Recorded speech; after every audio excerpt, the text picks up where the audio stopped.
we have Stefania Danibali. She is working within the UNFCCC, the Together for Transparency initiative, and she's program officer.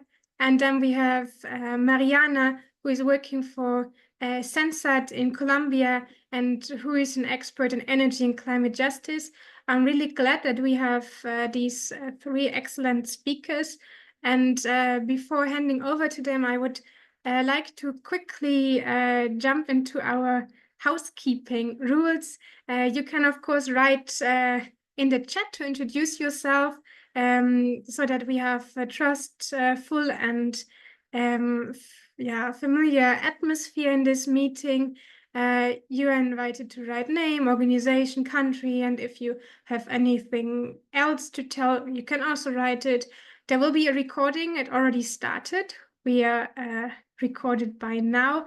And we would like to ask you to turn off your microphones if you're not speaking. And if you would like to say something, you can raise your hand. There's a button below on the reactions, and you just press there, and then you can raise your hand. And in case of any questions, you can write a chat message to Lydia Machaka. She is in this meeting, and she can help you. We will have this webinar in English, but there is translation to French and Portuguese and Spanish, so feel free to use it. And now we jump into the agenda. We will first have a short overview on what is on the plate at COP29 in terms of transparency. Then we will try to understand the UNFCCC transparency framework. Stefania is here to provide these informations and input. I'm sure we can also ask questions in case there are some things unclear. And then we will have Mariana, and she will give us an example on how to engage or how not to engage in reporting and monitoring processes. And as we are all here and we would like to collaborate with each other, there will be an interactive session. And now I'm handing over to David, who will start with his presentation on the transparency items at COP29. Thank you very much, Madeleine, for this introduction.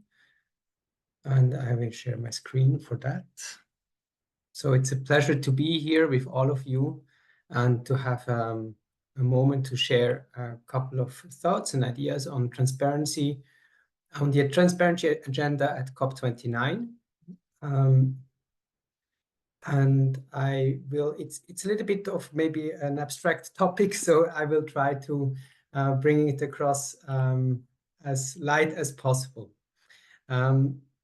So transparency, of course, it's a very important part of the Paris ambition cycle, and I will have maybe a little bit of more holistic approach to transparency than just the enhanced transparency framework, although that's a very important part of transparency. Of course, it's the main mechanism. But as you know, the Paris ambition cycle, it has really these three components: the NDCs, which are nationally determined, where every country kind of defines what it wants to achieve. And collectively, we then evaluate in the global stocktake, we did that last year, where we are as a global community. And countries, on the other hand, they then report on a biannual basis on how they progress at national level in the implementation of their climate commitments. And of course, for this, transparency is key. And transparency is key already in the NDCs. In the NDCs, it's important that the information that the NDCs include, they are understandable. And that's these so-called ICTU part, information on clarity, transparency, and understanding in NDCs. I will come back to that afterwards very shortly. And then, of course, it's also about the global stocktake. The global stocktake has been taken, the decision has been taken last year, but we now need also transparency on what is actually happening now. So what is happening with those outcomes with those results we got in Dubai? That's, for me, is transparency as well. And the last point is about, of course, then the enhanced transparency framework itself, on how the NDCs are implemented. And I'm very glad that we have Stefania today with us. She will talk about that with much more detail than I do.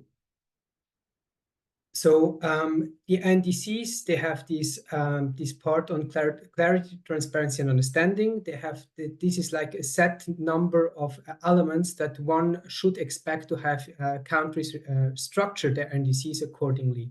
And you find them here. I won't go into details, but just to pick one, number 4 tells us that, for example, a country should make evident its planning process to establish NDCs. And maybe just in between, if you want to turn on your camera, that would be very nice, because then I don't feel all alone in this virtual space, because makes it a little bit more interactive. Many thanks. So that's one. That's just to give one example what the ICTU piece could be. Planning processes. That's something that countries should include in NDCs. But there is a second part, and that's the NDC features. And NDC features, it's a very abstract concept, but I want to talk about it because it's going to be part of next COP. The NDC features, basically, they are framed as characteristics of NDCs, or in other words, like what people can expect that an NDC will talk about. And NDC features will be on the agenda of COP29. And I come back to that afterwards, what I expect in terms of negotiations there. But just to give some examples of what the feature could be. For example, one feature could be that the country provides information on the alignment of NDCs with long-term strategies. So the NDC features in itself should make it possible to have more clarity across NDCs, so to make them more comparable. And that, of course, helps us also to understand the true ambition in NDCs. So that's about NDC features. Then the second level, now if we go to the second part of this pie, is the global stocktake. And in the global stocktake, we have now 2 follow-up mechanisms. One is the UAE dialogue on implementing the GST, which in my view is rather going to be, it's still under design. It's going to be negotiated to design it, to create the modalities. And it's going to rather be a political momentum to follow up on the GST implementation. However, what exactly the UAE dialogue will look like is highly disputed. There are different views. Should it include all the different elements from the global stocktake, or should it solely focus on finance? That's basically the dispute that is happening right now between country parties, and that should be resolved at COP29. And another part also coming out of the GST decision last year is the so-called annual global stocktake dialogue. It is less political in my view. It's more a sharing of experiences and good practices. We had the first of these dialogues this year in Bonn in June. And in my view, this format did not allow for sufficient interaction. It was a presentation and a reading of statements, but not an interactive format. But still, it gives some transparency or ideas on how countries understand now they need to inform their NDCs, or they need to update their NDCs given the global stocktake. So, and I also can then share, if you wish, the presentation. I added some slides that also make then the link to the different elements in the UFCCC world of web page. And the last element, of course, is the Enhanced Transparency Framework. This is the slide I found when I Googled Enhanced Transparency Framework, so a lot of colors. And Enhanced Transparency Framework, I think this is really what Stefania will talk about. There is a whole process, which I think in the last piece, and that's what I wanted to mention, it leads also to an in-person workshop during the SPs. And that's an opportunity for us all to engage in. Of course, the Enhanced Transparency Framework in itself is now slowly starting, but there is a moment also that we will have this in this SP. And basically in this workshop, in-person workshop, that's the place where countries present what they have been doing in the last 2 years in terms of climate action. And this is the moment where they also the other countries can ask questions. In my view, a big shortcoming of this space is that civil society is not allowed to ask questions. We are allowed to join, to listen, but not to actively engage. This can only be done on the sidelines. But still, I think it's an opportunity which civil society so far has not been active enough. So if I take that together, for me at COP29, there are those 5 possible levels of intervention. For one, it's the global stocktake follow-up processes. These are classical negotiation streams. We will discuss about the modalities of the UAE dialogue, where we can make sure that they serve as a mechanism to have transparency on the implementation of the global stocktake. For 2, it's about the GST annual dialogue. There we can try to also improve this format that has, in my view, not brought the interaction that is needed. That's another agenda item. Then third point is going to be the enhanced transparency framework mandated event. Well, it's not yet under the enhanced transparency framework, to be very precise, which is the facilitative sharing of views. On the 15th of November, this will happen in Baku. And I just wanted to show this is the page from the UNFCCC, and very concretely, it's going to be Chile, Guatemala, Kyrgyzstan, and Peru that will present what they have been doing, and that will also then interact with parties on how they have progressed or where they also have challenges in progressing. And lastly, NDCs. As I said, there is the discussion on NDC features. NDC features is unfortunately quite a controversial topic as well. And it's also the view of some countries that it has just been postponed to die slowly. So it's a little bit the question also on how much focus one should give to this topic to say it like this. But it does have the potential to increase transparency. But I'm not sure if there is enough appetite from parties to really work on it. We will see that quite soon. So maybe the best possible outcome would be a commitment to really work on it in the coming sessions instead of expecting it to be solved. And a last point, of course, that's not a negotiation nor a mandated event, but NDCs, in my view, it's important that the decision in Baku will also talk about NDCs, maybe in a cover decision, maybe somewhere else, but it's important to increase the pressure on parties to deliver ambitious and transparent NDCs. And just added also a link to a handbook that my colleagues prepared, which actually also explains on how we as civil society can engage on NDC advocacy.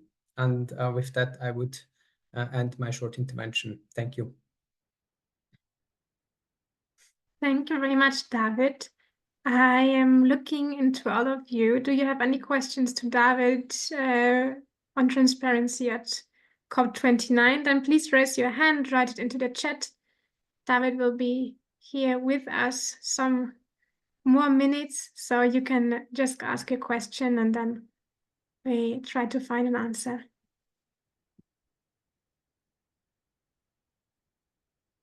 And meanwhile, David, do you have appetite for transparency at COP29? I do. I think the interesting parts that I expect are the negotiations on the global stocktake topics. I think that's where some of the action will happen, and I'm looking forward to that. Also, maybe that would then be the handover also to you, Stefania. If you, I'm also wondering what the enhancement transparency framework team is preparing for us at COP29, given that the ETF is now really starting with first parties submitting. So their new reports. So I'm also looking forward to that. I see. Let's hope that your hopes will be fulfilled and your aspirations. I don't see any questions. This means everything is clear from your side. That's great. So we can go one step further and dive deeper into the UNFCCC transparency frameworks. And for this reason, I would like to hand over to you, Stefania. You're an expert on transparency and you're coming from the UNFCCC. So you have all the different perspectives at hand to guide us through transparency and reporting. And with this, I'm handing over to you. You can share your screen and just start. And yeah, happy to have you here.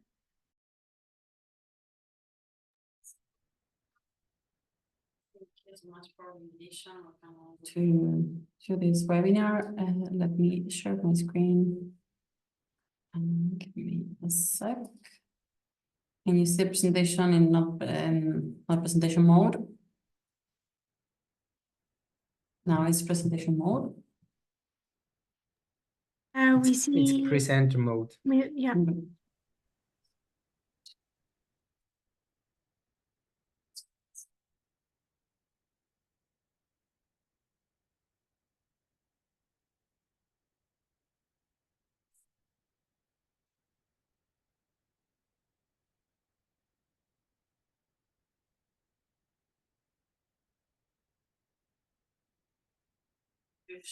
Yeah, now it's working. Yeah, thank you. Okay, so my name is Eliana Nivali. I'm a program officer at the Transparency Division of the UNFCCC Secretariat, the UN Climate Change Secretariat. And I would like to give you a brief overview on the enhanced transparency framework and especially on why transparency is important. I know it's not the sexy topic as NDC mitigation or the global stocktake, but it does have a very important role within the Paris Agreement, as it's one of the few commitments and the few mandates, the obligations that party have is to submit every 2 years a biennial transparency report. So taking that in mind, I will walk you through a little bit on the process on the Paris Agreement, and then go a little bit in detail in the enhanced transparency framework. As a caveat, I apologize, there are a lot of acronyms. I'll try to spell them out, but if I get stuck, please just write in the chat and then I'll spell them out if I forget to do it. So to start with, I imagine that everybody is very well familiarized with the Paris Agreement, but as a big reminder, a small reminder, it's a legally binding international treatment. As part of it, it has set an overarching goal to increase the global to hold the increase of global temperature up to 2 degrees pre-industrial levels, and aim to increase to hold the increase up to 1.5. And in order to do that, the Paris Agreement has set this 5-year cycle that was explained before. And for that to work, it has different elements. It has the action part, the means of implementation, but then the accountability element. Within the action section, we have this N element of the NDCs, parties, so countries every 2 years, and every 5 years, they need to prepare and submit their nationally determined contributions. So they need to set what is the target, and they need to do that nationally determined. There's no, in comparison to Kyoto, there's no cap on how how much they need to act. Every party now needs to self-determine that. And also there is an obligation for developed parties to provide the means of implementation, so the means to achieve that action in the case of developing parties. And that could be through finance, through technology development and transfer, or through capacity building. And lastly, we have this part of accountability that is where transparency fits in, and it's connected with the global stocktake and the compliance mechanism.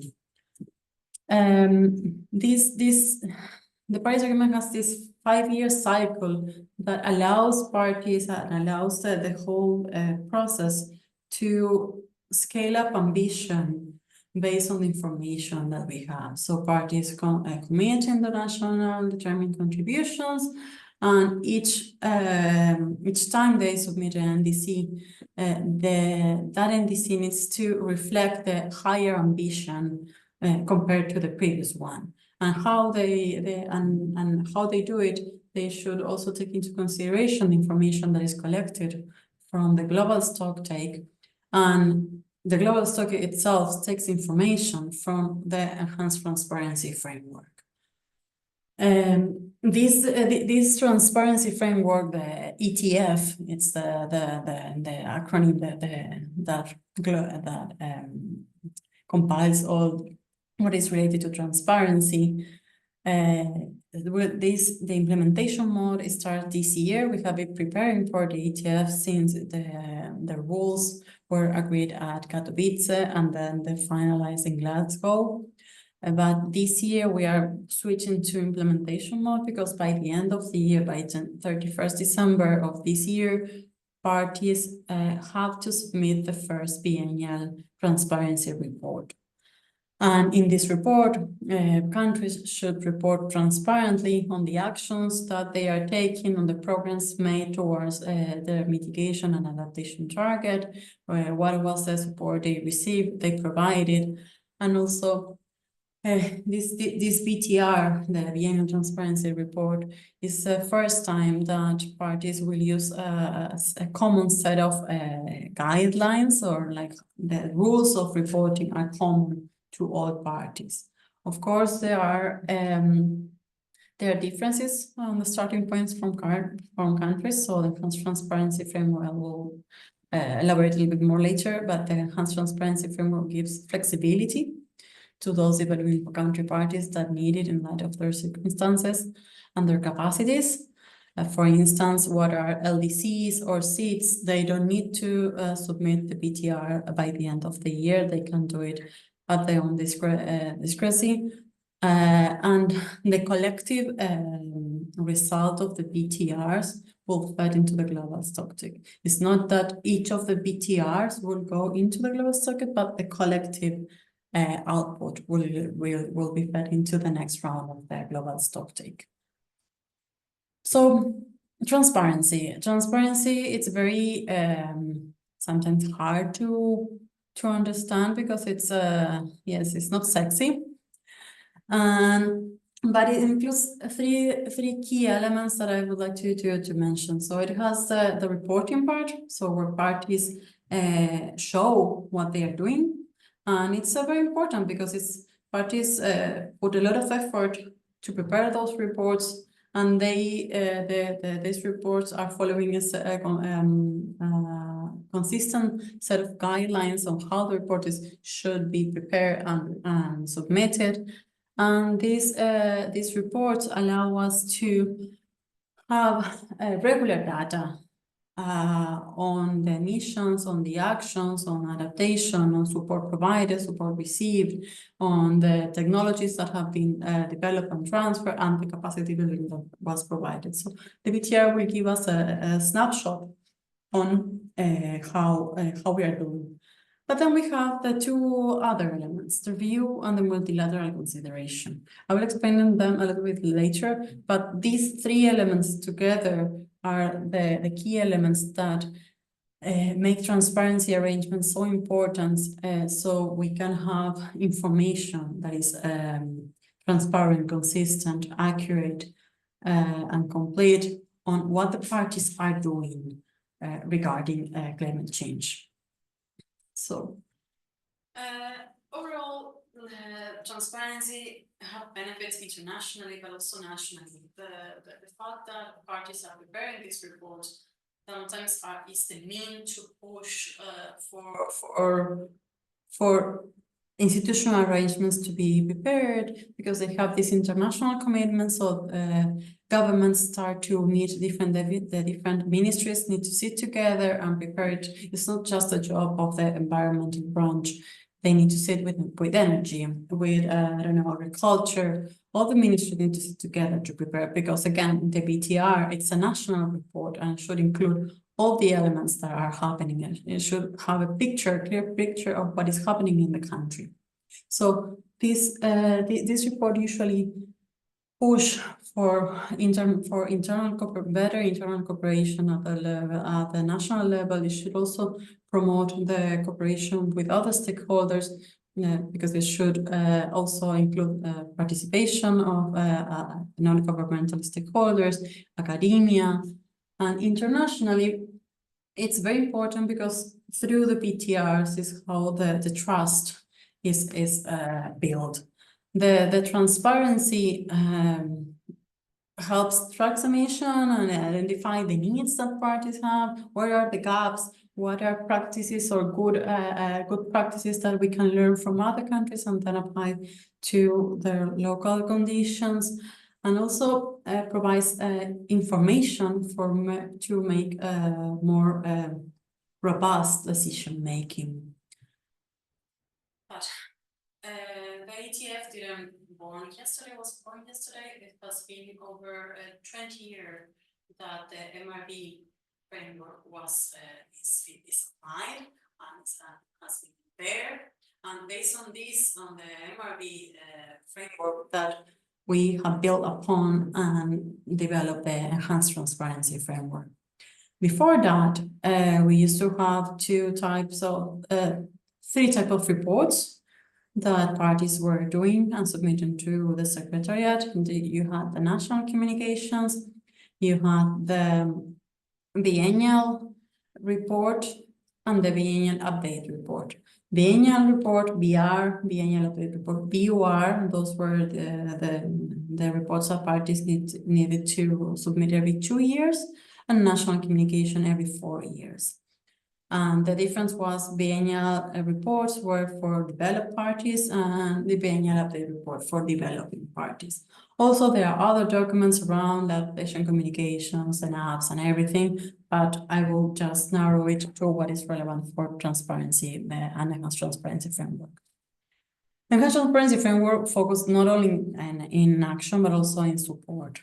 So this is something important because it's broad in the scope, and in the BTRs you will only not find what parties are doing in terms of actions on adaptation mitigation, but also you should find what is the support provided and the needs that the parties have. So as I was mentioning, we have different types of reports, and we are coming from a bifurcated system into a unified system. So before you had here using the slide what developed parties used to have to report, what developing parties need to report, and where we are heading now. These two types of report, the biennial reports, update or report, the biennial report itself, had different guidelines in terms of what were the rules for reporting, and also had different guidelines for reviews. So, for instance, developed parties have been going through the review process from 2010. From 2014. But in the case of developing parties, what they have been going through is a technical analysis. It's an analysis, not a review, which is different. But now, under the ETF, all parties have to submit the same type of report, following the same guidelines, and going through the same review and experience sharing process. So now we are going from a bifurcated system to a unified system where we have the same guidelines applicable to all. And this ETF is built upon some 5 guiding principles that are key for transparency. This building on the existing reporting review and arrangements, and it's aiming for continuous improvement. It recognizes the different starting points, and also it's prepared to provide the support to those who need. Because, as I mentioned before, developing parties were reporting differently, so their starting point is different. Developed parties have been preparing national communication and GIG reports for 20 years from the beginning of the convention. So they have gained a lot of experience in how to prepare reports. But developing parties are doing it from a little bit shorter time. So the moment that we get to a very, I don't know how to say it, because it's not good or bad, it's the same quality report. It will take some time because the developing parties need to develop their capacities in order to get to that point. But that is for what we have the embedded flexibilities that I will talk upon a little bit later. First, I wanted to show you the architecture of the ETF. And this is you have the reporting that I have been talking about. And here I included all the chapters and what are the mandatory or non-mandatory requirements you have. Everybody have to report the GIG inventory, everybody have to report the progress on their NDC, develop parties have to report the support provided and mobilized, and developing parties should, as a non-mandatory requirement, to provide information about this element, and all parties then are invited to provide information on adaptation. But then we have the review section, and then the facilitated multilateral consideration of progress. The review section, the technical expert review, is it's built upon what used to be the ICA process, the International Consultation and Analysis, and the ER, the International Assessment and Review. They are the one for develop, one for developing. Now we're going to a same process, and it's a mixture where the experts, technical experts from around the world, from different parties, from different localizations, they will review the report. They will review the report, and they will consider if the information is consistent with the guidelines, with what we call the MPGs. They will also consider the progress and the achievement of the NDC when a BTR is coming after the end date of the NDC. They will also consider the support provided. They will help parties identify areas of improvement, and then also will support developing parties to find their capacity building needs. Since we are moving towards improving the reports over time, the process, this review process, is not something that is it's not supposed to be penalizing. It's to be facilitating parties to improve their capacities to report their information more transparently.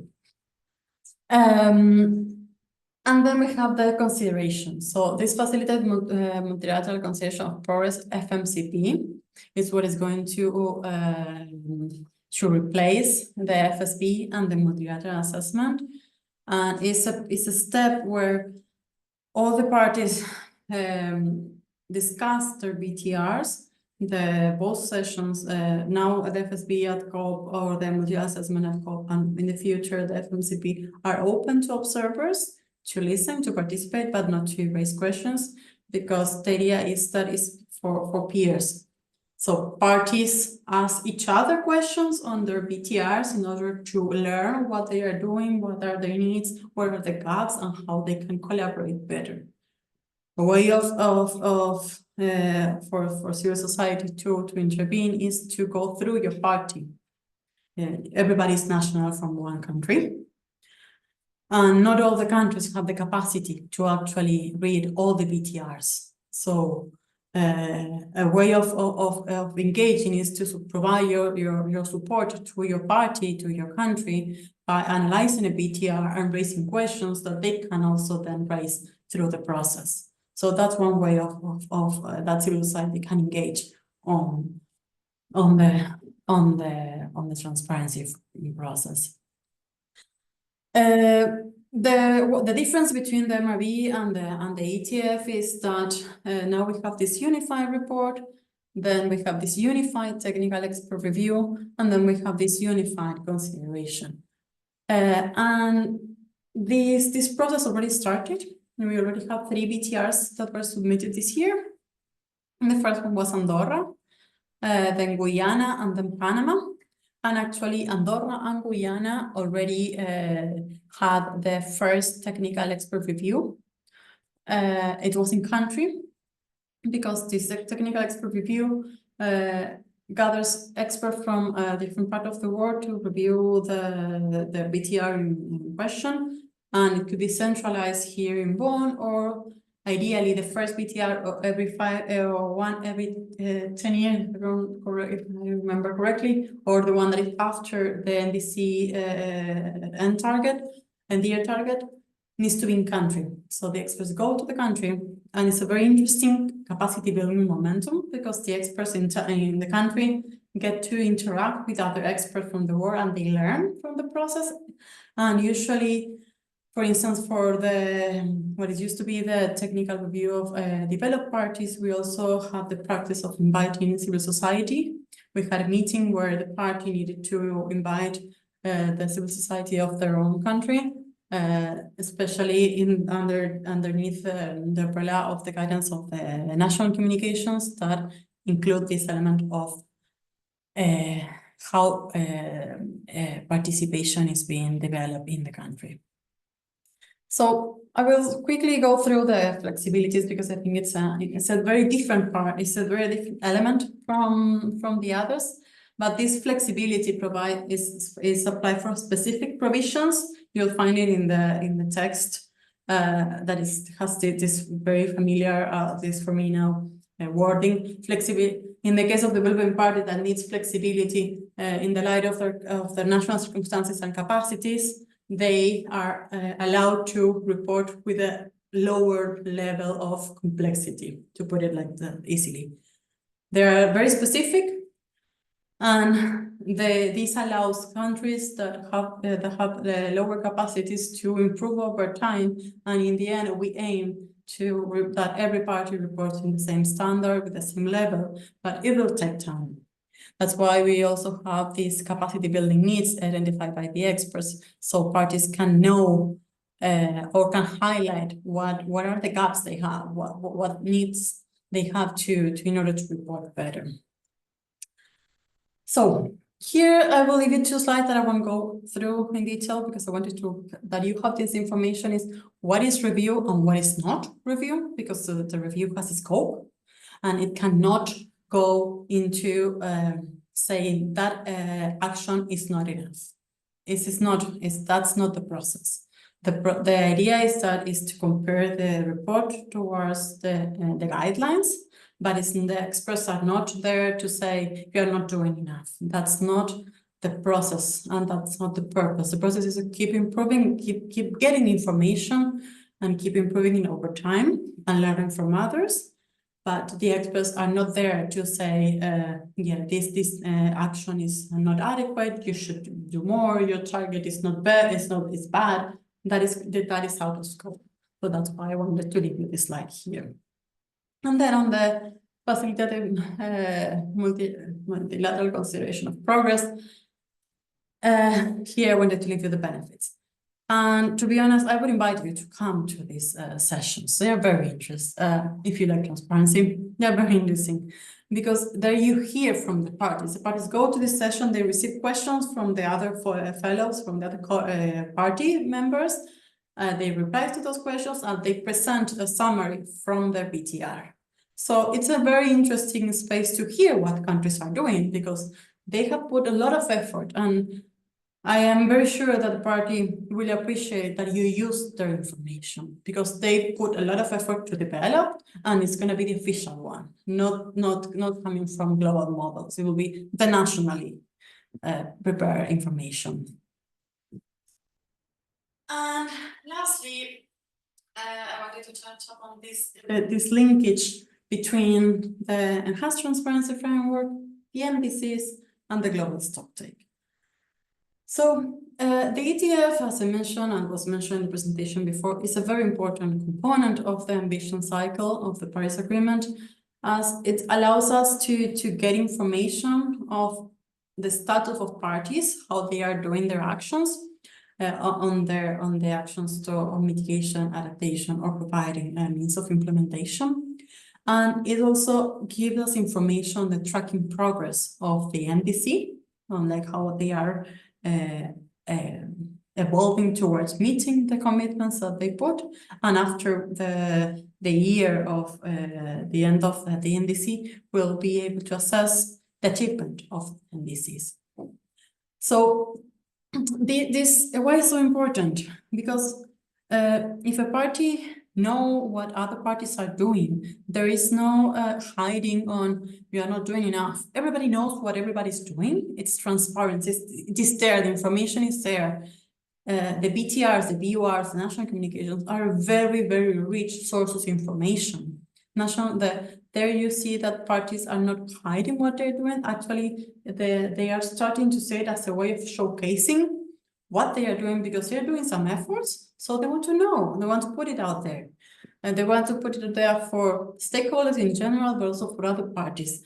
And if the other party know what everybody's doing, they start building trust, and the collaboration between them gets very improved, enhanced. So the ETF also includes these elements of reporting and consideration, where you get a third party, the experts, review experts, to check this information, to ask questions on the information to see if it's transparent, if it's consistent, is it complete, and to understand more from the context of the party. And then you get that information that is compiled and goes into the GST as a compiled like global collective information that goes into the GST. But then you have the FMCP, and then you have the capacity building. So the enhanced transparency framework is providing this umbrella for parties to report better, to report transparently, and to have the most robust data, so we can build into this mechanism of ambition, because we see, okay, we have this level of ambition, okay, it's not enough, it's not fully aligned with the 1.5 target. Therefore, in the next round of NDC, parties, based on what we have, what we know, should be more ambitious.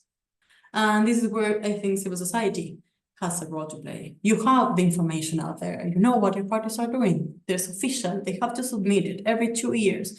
And this information will come, and you will have the reports that are coming from the review. There's a report, and you can take a look at that report and see what are the gaps, what information is missing. And that's information where you get the chance to say, hey, I noticed that the expert highlighted that your GIG inventory time series is not complete. Can I help?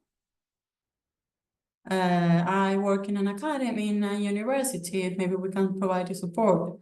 Or if you want to be more, I don't know, that you can provide support, or then you can also provide questions, because you are maybe a national to a government that has committed to a target, and from the NDC, from the BTR, you see that you're not on track.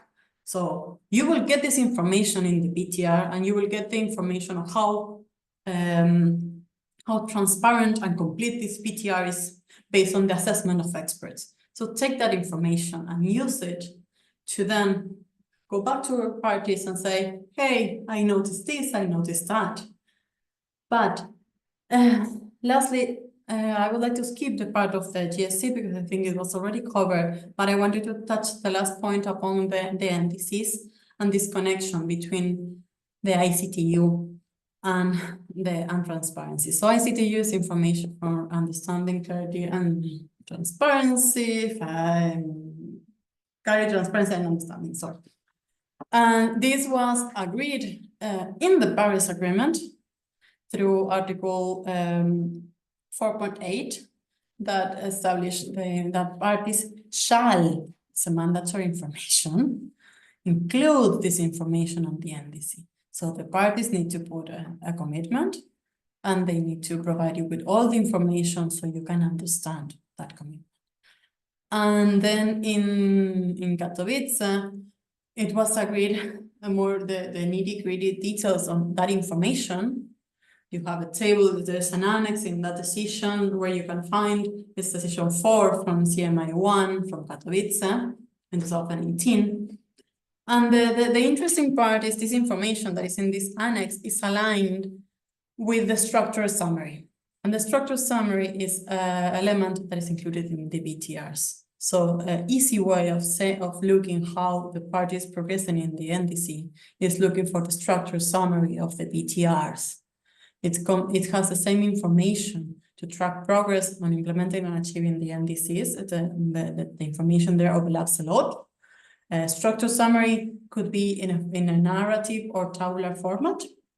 So if you have to read the BTR quickly and you are working on NDCs, I would just invite you to do Ctrl+F structure summary. And there you should have at least an update on how the party is doing on implementing and achieving its NDC. So I will leave it here because I'm some minutes over time. I apologize for that. If you are interested in transparency during the conversation, we have a group in LinkedIn. where we publish all the events that we're doing at COP and everything that we are working on transparency in general. And we do this underneath the Tour for Transparency banner. It's an initiative that the Secretariat, together with other partners, have pushed. We are helping the momentum of parties submitting the BTRs. And let me go quickly. I had one more slide here I wanted to give you. Here you have access to the calendar of events on transparency. Right now you might find it empty because we're working on that, but here in this calendar you have all the events that will relate to transparency, including the dates for the FSB, for the multi-data assessment. We'll have training sessions on data in general. We'll have high-level events, so everything will be there in the calendar for you to get. And lastly, if you have materials on transparency framework, this QR code here give you access to that. Thank you. Wow, Stefania, this is great. Thank you very much for providing this input, for giving us so much of your expertise. I think I also learned something about transparency today, so it's really great. Are there some questions? And I see one in the chat from Aftad Alam Khan. You can just unmute yourself if you would like to add something to the question that you wrote into the chat. Raise this question to Stefania. And if there are any more questions about transparency, and I know it was much, right? And perhaps it needs some time to digest it. And there was the question for the recording, and it will be shared with you, so you have time to re-watch it and let it dive deeper into your mind. And but Stefania, I can briefly say something. Yeah, so at COP, there are a couple of negotiation tracks are open still. The biggest chunk was already sorted out between Sharm and Glasgow and last year, but there are some outstanding elements, especially focused on the support provided for developing parties to prepare BTRs. Because developed parties are supposed to, sorry,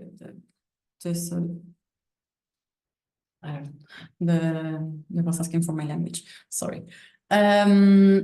This track on the support provided, because as part of the convention, developed parties are supposed to support with financed technology transfer and capacity building, the implementation of the convention and the Paris Agreement. So there's this track on support provided or needed by developing parties. In the end, everything goes back to finance and who pays for it. And then you have some elements pending on common metrics, I think, on the reports that come out. So we, the Secretariat, do compilation reports or synthesis report of the national communications BRs, BURs, but we didn't used to do for national communication of developing parties. So I think that's also another topic that is still debate. But to be honest, the COP on transparency will be after 2020 or the 2028 COP or 2027, 2028 COP, because that's where parties are supposed to review the guidelines to report and guidelines for review and report. So the MPGs, what are called the modalities, procedures, and guidelines for transparency, are supposed to be reviewed by 2024, sorry. So that is where transparency will get long nights again. Thank you for this answer. I think it was translated into Portuguese, and then there is Lydia's question. Yes. Lydia, you also had your hand up. Would you like to ask a question Because if it's in the chat, then Yeah, there's the ones in chat. translators, right? Inclusive. So how are BTRs created and how inclusive are they? I heard an earlier comment that CSOs are observers. Why? Because it's a party-driven process. That's a quick answer. But they are created, they are a national report. So the governments, the countries are the ones who assume the national obligation of reporting. So that's a national report prepared usually by governments, but it depends. Some governments work together with academia, some governments support consultants. It depends. It's depends on everybody's context. There's no one solution that fits all countries.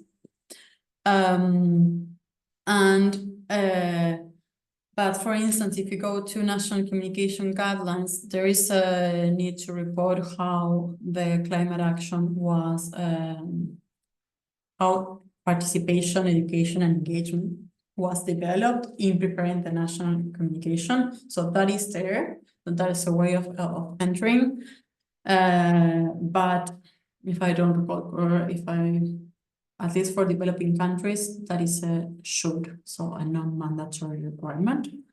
And again, there's a limit on how much we, the Secretariat, can do, because it is a party-driven process. So this is the guidelines and everything is agreed by parties in order to balance everybody's circumstances and capacities. For clarification, compliance mechanism on the ETF. Well, I didn't touch upon because it's a little bit on the side and I had not so much time. The compliance mechanism is the Paris Compliance Committee that it's guided by Article 15 of the Paris Agreement, and there also there is a specific elements why and when the compliance committee start action. It's after, for instance, if the parties that have a shall to submit a BTR by the end of the year, if they don't meet that deadline, then this issue will be raised to the committee. If they have repetitive outstanding issues, they will go to the committee. But the committee is facilitative. The whole process is facilitative. Because what we are trying is to have universal participation. We need to have everybody on board. In order to have everybody on board, we need to be facilitative. It won't help us if we are very punitive and then parties just go from the Paris Agreement. We need to keep everyone on board. And the way of doing it is by being facilitative, by understanding their context or their national circumstances and being able to provide support. This, the PIC, the Paris Agreement, I don't remember what is the A, committee, the compliance committee, is supposed to help parties identify what are the needs, what are the gaps, what is there they need to be able to report better in the future. That's it. Yeah, I any think other it's question? just translated the question. And is there any more question? Otherwise, thank you very much, Stefania, for this input. I think you have been super clear. It was great to have all this input. As I already told you, I also learned something. And yeah, with this, I would now like to hand us over to Mariana. She is having a more practical perspective from how transparency, especially transparency in a process, is done on national level. Or is designed on national level, and she will speak in Spanish. So now is the time for everyone who is not Spanish speaking to click on this globe in the bottom and just click on the English translation so that all of you can understand what Mariana is explaining to us. She will also share slides. They will be in Spanish, but from the interpreters, you should be able to follow on what she's explaining to us. And afterwards, we will have a small sharing and also have more questions. So happy to welcome you, Mariana. just unmute yourself, share your screen, Hola. and we are all yours. Muchas gracias por la invitación. Solo creo que no me va a dejar compartir la presentación. No sé, Celia, si me puedes ayudar, lo siento. Porque no sé, hay algo en la configuración que no me permitió compartir. Voy a intentarlo la última vez, si no. Could someone make you co-host?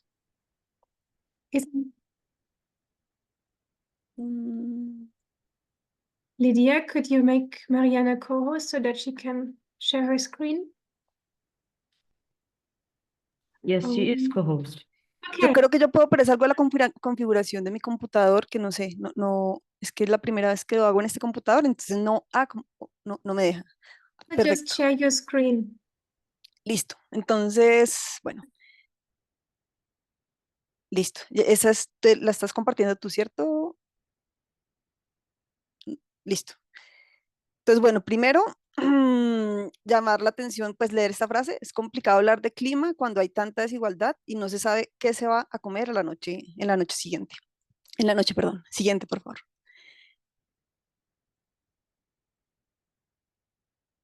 Siguiente diapositiva. Ok. Entonces, primero quiero, como cuando hablamos de transparencia, ¿a qué nos referimos? A que sea claro, sin secretos ni ambigüedades, honesto, entendible para todos, con información asequible para todos. Siguiente, por favor. Entonces, bueno, primero va a ser un paneo de lo que, como estamos, ¿no? Entonces, pues no hemos reducido los gases de efecto invernadero han crecido, no hemos logrado realmente una reducción, solamente en la pandemia hubo una reducción, de resto vamos para arriba. Siguiente. Next. La situación es realmente grave lo que está pasando. No sé si ustedes han visto la sequía en el Amazonas. Voy a hablar desde Latinoamérica y desde América, el huracán que tuvo unas magnitudes muy rápidas. Los incendios en Brasil, Bolivia, Ecuador, Colombia. Hay una crisis migratoria. En Bogotá, por ejemplo, que es donde vivo, hay un racionamiento de agua. Ya es costumbre que nos quiten el agua cada semana. Siguiente, por favor. Next. Y bueno, ahí muy claro que el 1% de la población mundial generó el 16% de las emisiones, mientras el 66% solamente, perdón, en el 2019 el 1% más rico de la población generó 16% de las emisiones, igual al 66% más pobre de la población. Eso también es muy importante tenerlo, esa claridad. Next.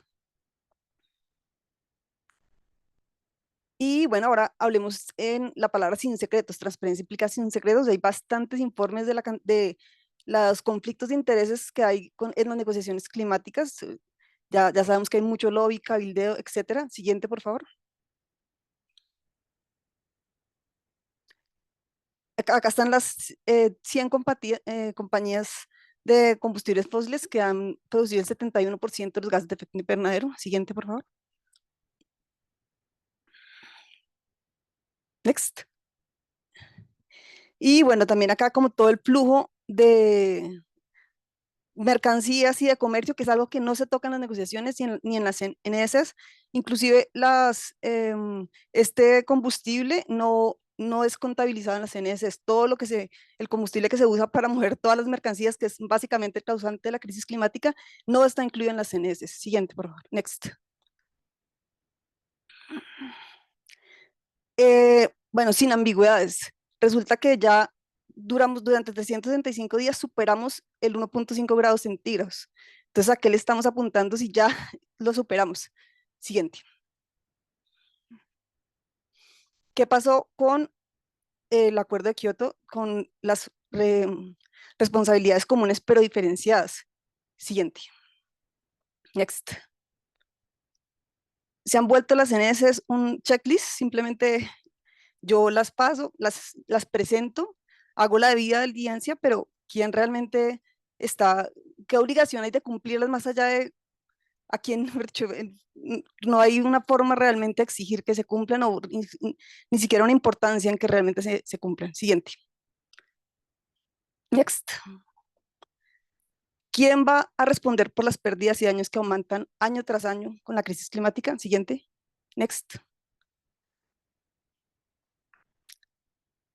Sí, bueno, otra de las características de la transparencia es que sea honesto. Pues las proyecciones es que se va a duplicar la extracción de combustibles fósiles, contrario a lo que exigiría la crisis actual. Siguiente. Next. Esta es la cantidad de dinero que se invierte en combustibles fósiles frente al punto amarillo, que es lo que se está invirtiendo en pérdidas y daños, en lo que están sufriendo la gente por la crisis climática. Siguiente. Next. Bueno, la gran apuesta son los mercados de carbón y ya no sé si ha llegado ya las noticias, pero creo que mundialmente se ha demostrado que es básicamente un fraude y que si le seguimos apostando a pagar para compensar, pues simplemente la crisis se va a exacerbar, que es lo que está pasando en este momento. Siguiente, next. Tiene que ser entendible para todos y con información accesible y entendible. Y pues no, como ya vimos, está lleno de siglas, parece ni siquiera chino, realmente es un lenguaje súper complicado para expertos, súper técnico, que hace que no sea accesible ni entendible para las personas. Siguiente, next.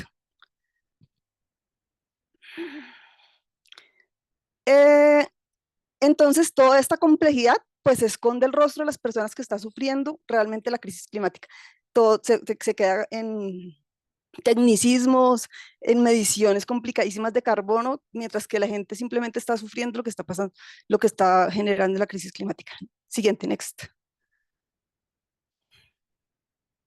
Bueno, esta gráfica es del informe sobre la brecha de emisiones del 2023 y me parece bien interesante que veamos, para llegar al 1.5, que es la línea verde, realmente tendríamos que seguir como en pandemia, es decir, básicamente parar todo. Y eso digamos que tendría que ser un norte, parar todo para no acabar con el planeta, implicaría pagar toda esta locura de mover mercancías, sí, evidentemente, pero no, pues estamos súper lejos de hacia dónde realmente tendríamos que ir. Next.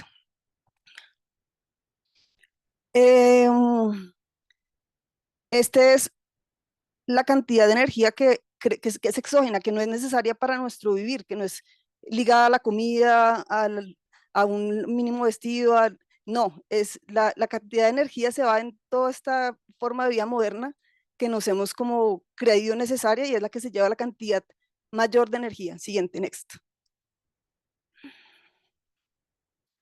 Entonces, bueno, ejemplos de transparencia, por ejemplo, en el Acuerdo de París, la sociedad civil, un grupo de sociedad civil se unió para exigir, creemos el anexo 0 y es, dejemos los combustibles fósiles en el subsuelo. Es el momento, hace 2015 hubiera sido fantástico cuando lo hubiéramos hecho, ya estábamos bastante tarde y aún está súper lejos la posibilidad de dejar los combustibles fósiles en el subsuelo. Y este es un ejemplo de una consulta previa donde la gente en Colombia se ha unido a decir no queremos que nos exploten, que saquen más el petróleo ni los minerales de nuestro subsuelo, queremos vivir sin, no necesitamos de esto, lo único que ha traído es devastación en nuestros territorios. Desafortunadamente el Estado tumbó esa posibilidad y simplemente pues ya los pueblos no se pueden unir para vetar los proyectos. Siguiente, next. Next. Entonces, bueno, tenemos enfrente a una crisis climática que se agudiza año tras año, superamos los récords de temperatura, de variedad climática, de desastres, y lo tenemos ante los ojos. Entonces, digamos que es el momento digamos, exigir realmente acciones contundentes que van más allá sí, como de toda esta maraña de las negociaciones climáticas que se han vuelto un poco de tecnicismos que realmente no quieren mirar pues, lo que está pasando afuera ni tomar decisiones realmente contundentes para lo que está pasando. Entonces, bueno, este era como un paneo para que, digamos, si queremos hablar de transparencia, no podemos desdibujar lo que está pasando y no podemos perdernos en todo esto, como es como si estuviéramos en un barco lleno de botones y vamos directo al abismo, pero seguimos aplicando botones y no cambiando pues el ritmo, hacia dónde vamos, mejor dicho. Entonces, siguiente. Entonces voy a nombrar ¿a qué deberíamos realmente atacar? Pues las causas estructurales de la crisis, una moratoria a los mercados de carbono, a esta posibilidad de seguir contaminando y pago para que otro conserve. Yo no sé si ustedes ya han escuchado que los bosques y las selvas ya no están capturando el carbono. Estamos a punto de sobrepasar el punto de inflexión y ya las selvas no pueden ni siquiera capturar el carbono del ciclo natural, del ciclo vivo. Dejar los combustibles fósiles en el subsuelo, castigar la extracción, realmente poner punición para que se pare la extracción de combustibles fósiles. Hay otro tema que no se toca y es la acumulación de riqueza. Esa es otra causa estructural que en ningún momento se toca ni se trata de combatir. Los ricos siguen siendo más ricos y siguen contaminando aún más, y en ningún lado hay realmente estrategias o canales directos para combatir esa causa estructural. Reconocer las autonomías territoriales, tampoco hay dientes para eso, por el contrario, las empresas tienen cada vez más derechos para decir, en nuestra inversión no se puede poner en juego, nuestro dinero es más importante, etcétera. Y pues dar voz y voto a las otras formas de vida que, por ejemplo, los indígenas o las comunidades campesinas han sido quienes han conservado. Bueno, ¿cuáles son sus formas de vida? ¿Hacia dónde tenemos que dirigirnos? Entonces, bueno, ese por ahora el paneo, y quería dar unos ejemplos concretos de Colombia, de la sociedad civil, hacia dónde estamos dirigiendo nuestros esfuerzos.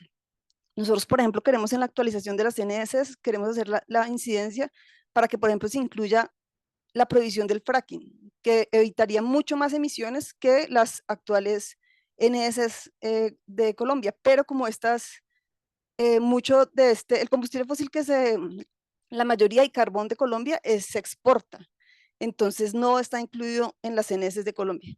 Entonces ese es un tema que queremos poner en las CNS. Otro tema que queremos poner es cómo van a ser los cierres mineros. Las empresas están yendo del país y están dejando infraestructuras que emiten una cantidad de gases de efecto invernadero que si no no se mantiene esa infraestructura, pues van a haber derrames, van a haber, ¿y quién va a responder pues por esos cierres responsables, por mantener pues toda esa infraestructura que va a quedar una vez pues como botada y no hay unos cierres justos ni hay una reparación para las comunidades que han tenido que sufrir pues todos estos extractivismos?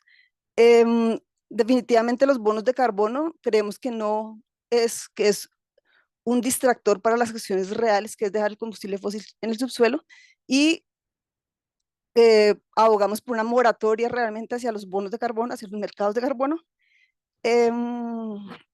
Y digamos que el Acuerdo de París lo nombra, que es la erradicación de la pobreza, pero por ningún lado realmente hay un interés de erradicar la pobreza. Por el contrario, se está agudizando con todas las pérdidas y daños que día tras día y la inacción está produciendo en los territorios. Bueno, eso era por ahora lo que quería. Lamento si hablé muy rápido, espero haya sido claro y pues muchas gracias por el espacio. Última, next. Bueno, hay algunas, es que fue muy rápido la invitación a estar en este espacio, entonces no todas las diapositivas tienen las fuentes, pero si digamos hay interés en compartirlas, pues las pasaré con todas las fuentes de donde salen las gráficas, etcétera. Gracias. Muchas gracias, Mariana. Thank you very much for this input. I think with this input, we now have also the justice perspective on transparency, how also justice can help us in better using transparency in our national work. We are now having two different types of inputs, right? We have rather technical ones that are focused on UNFCCC and the framework, and then the national reality and also the injustices that are there, and perhaps for civil society, for us sometimes not so visible, how they are also included within reporting or within the UNFCCC. So you really tapped on this disconnect that we as civil society often see, like when we compare the UNFCCC level to what's happening at national level. And thank you very much for this input. Is there any question to Mariana? I think you can just unmute yourself, then we will have a Spanish translation, or you write it into the chat.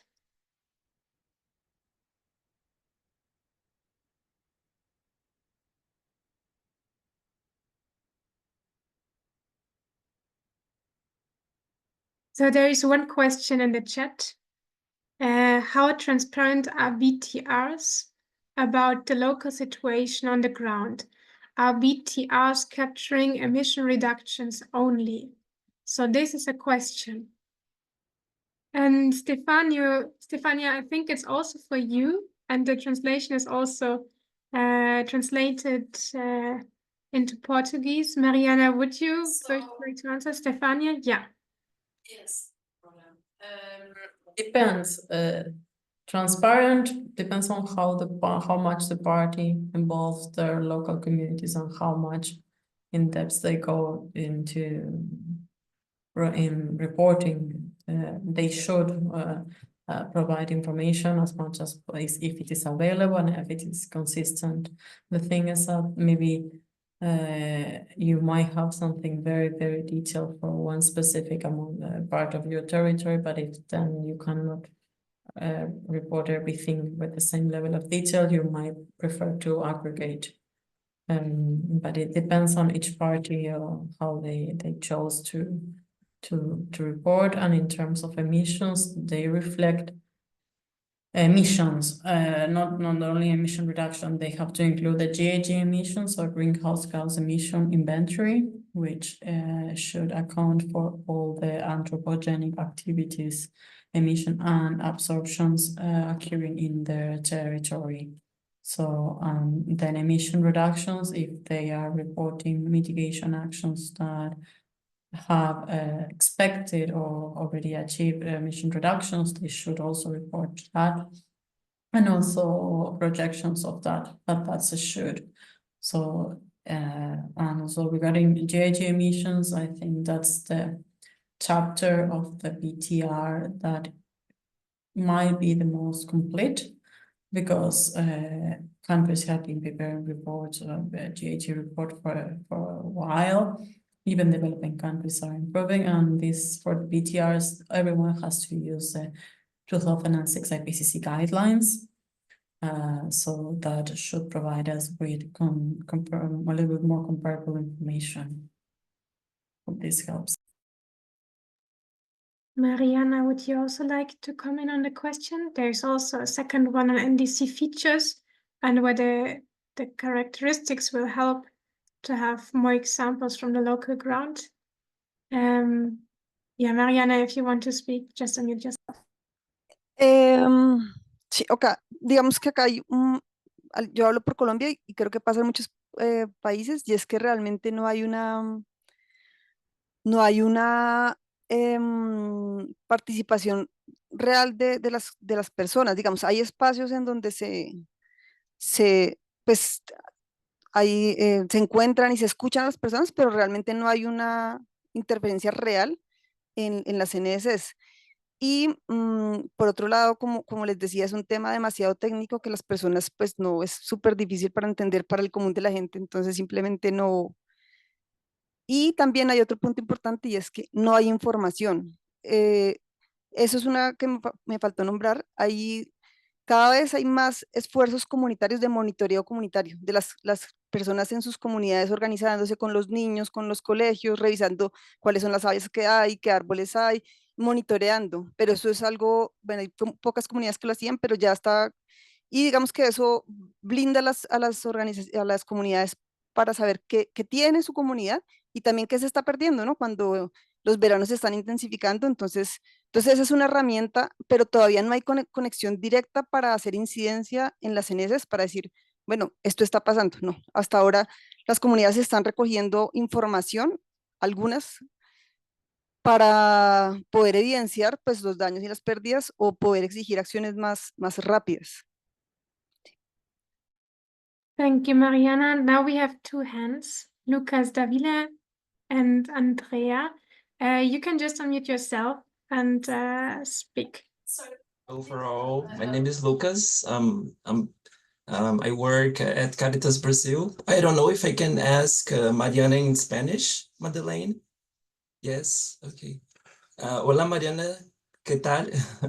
Hola. Bueno, yo soy Lucas de Caritas Brasil y siendo parte de una organización local, pero también que hay una presencia internacional y siendo también parte de la sociedad civil, siempre hacemos las mismas preguntas. O sea, bueno, vos sabés que el próximo año la COP 30 será en Belén. Entonces, vos traíste algunas acciones, algunos ejemplos de caminos de incidencia, pero no sé si hay algún camino que podrías darnos como algo más objetivo también, un paso a paso, algo más central en este camino de incidencia para que nosotros para que haya esta posibilidad de multiplicar tal vez estas experiencias de incidencia en nuestros territorios. Por ejemplo, no sé si algo bastante relevante para la COP30 podría ser esta visibilización de la Convención 169 de la OIT en esta perspectiva del fortalecimiento de las comunidades, o si hay otros temas de incidencia que serían relevantes traernos, por ejemplo, la Caritas Brasil tiene esta expertise grande con las respuestas a emergencias. No sé si este podría ser un tema clave en la perspectiva de trabajar pérdidas de daños. O sea, básicamente no sé si tienes algún, de todos estos puntos que traíste y otros más, no sé si hay algún punto clave para hacer esta incidencia. Estamos junto con otros organismos en la Cumbre de los Pueblos, hay otros espacios de las redes también, entonces no sé si hay alguna luz para nosotros en este tema. Gracias. Gracias, Lucas, por tu pregunta. Creo que todos estamos igual, pero definitivamente la sociedad civil, digamos, es la que va a marcar pues el camino, y lo que nos hemos dado cuenta es que si no exigimos, pues no van a haber cambios, pero no hay una ruta, digamos, cada organización ha ido buscando su ruta. Creo que la unión entre, por ejemplo, nosotros con Amigos de la Tierra Alemania, esas intersecciones entre distintas esferas, creo que ayudan muchísimo o David de Fastenaktion, que también tenemos espacios de discusión. Creo que en esa esfera internacional ayuda mucho como a abrir, ver estas visiones del sur global, por así decirlo. También encontrarnos entre nosotros y unificar esas peticiones que tenemos en común, hacerlas más fuertes, y creo que Brasil va a ser, pues es la esperanza de muchos, que tenemos el riesgo que no pase nada, pero también tenemos el riesgo de que pasen muchas cosas. Tenemos la oportunidad. Entonces, bueno, creo que esa unión entre personas de distintas partes del mundo que estamos interesadas en lo mismo, en Alemania, en estos espacios, etcétera, es una gran oportunidad. Y por otro lado, fortalecer las organizaciones locales, como darles herramientas un poco para entender, porque muchas de ellas ni siquiera entienden de la crisis climática, simplemente ven que sus ríos están secando. Entonces, bueno, lo que pasa es que esto es algo global que está pasando. Entonces, también a tener una visión política y transmitir esta visión política a más personas de base para que puedan exigir, porque ni siquiera se comprende qué es lo que está pasando en muchas organizaciones, también es muy potente. Y esto, el monitoreo, también es muy potente.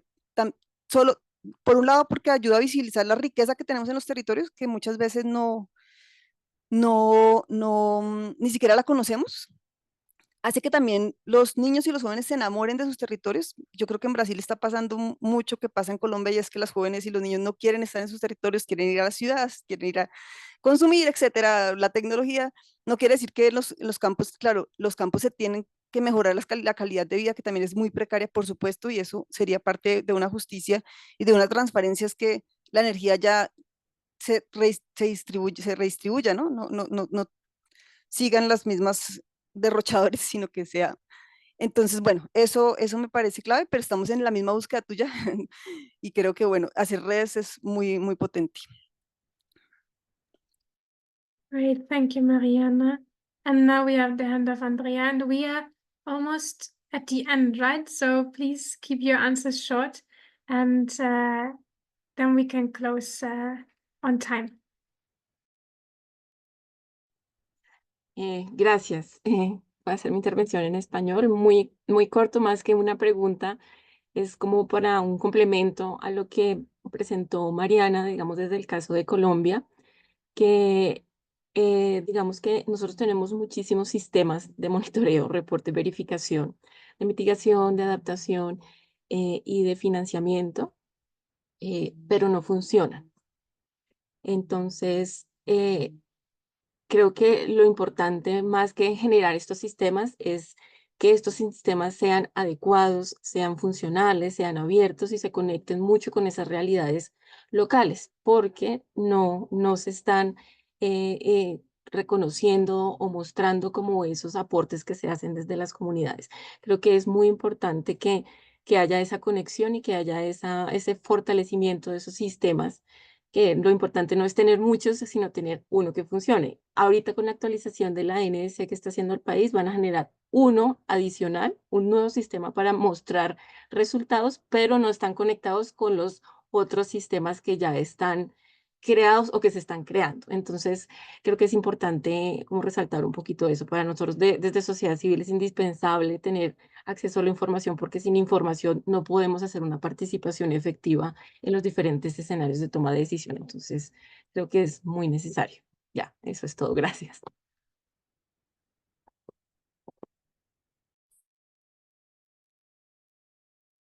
Great, thank you very much, Andrea. So, Mariana, would you like to complement to this statement, or you were applauding, right? Sí, total. Andrea es compañera de Voces por el Clima de un colectivo que tenemos, entonces me alegra verla, no sabía que estaba. Totalmente de acuerdo, totalmente de acuerdo. No, Ambiente y Sociedad hizo una investigación muy relevante al respecto. No hay información de las NDCs, no sabemos los gobiernos pasados de dónde se sacaban sus cifras porque no la hay. Y eso creo que pasa en muchos países, que es como una as debajo de la manga, porque no hay buenos sistemas que monitoreen realmente lo que está pasando. O muchos son hechos por, las empresas tienen mucho poder y monitorean lo que quieren también, entonces no monitorean muchos gases que están emitiendo, mucha biodiversidad que están acabando, etcétera. Entonces sí, aplaudo ese importante aporte de Andrea, gracias. Great. It's nice that we are ending with an applause. I think it's a nice thing. I would now like to applaud for all our speakers. So we had Stefania, we had David, and we had Mariana. I think all of you did amazing inputs on transparency, on reporting, also on justice, how it can complement the transparency and reporting. I learned a lot, and I think we are complementing these different fields so well that, yeah, civil society can start strong at COP29. I'm looking forward to the climate conference, and until we might see each other there or in the next CIDSE webinar session, I would like to remind us on the NDC handbook, which has been sent into the chat, I think 2 times. Lydia is now sharing her screen. Then you can quickly see it. The different webinar sessions. There is this handbook. There is also a Miro board where you can bring in your examples on how you use transparency in your own context. This will be shared after the webinar, so you have also some space to share your experiences on transparency reporting in your national context. And then, yeah, you will receive the recording of this session. We are happy to see you in the next webinar, and yeah, thank you for staying with us until the end. Thank you for listening in on transparency. We hope that you enjoyed it, and yeah, see you soon and have a really nice day. Bye.